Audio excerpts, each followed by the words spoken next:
AP cabinet భేటీలో పవన్ కళ్యాణ్తో కలిసి సీఎం చంద్రబాబు ఓ కీలకమైన నిర్ణయం తీసుకున్నారు.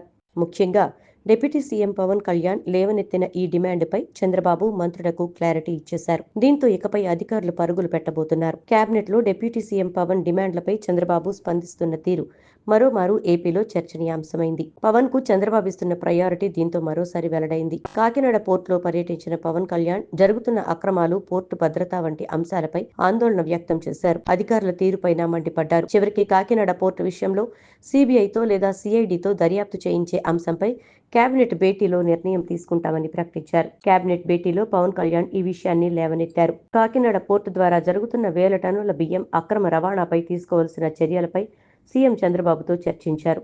దీంతో చంద్రబాబు కూడా ఈ వ్యవహారంపై ఆందోళన వ్యక్తం చేశారు. అనంతరం కాకినాడ పోర్టులో జరుగుతున్న అరాచకాలపై సీఐడీతో విచారణ చేయిద్దామని పవన్ సహా మంత్రులకు తేల్చి చెప్పేశారు. అంతేకాదు ఏ అంశాలపై సీఐడీతో దర్యాప్తు చేయిస్తారో కూడా చెప్పేశారు.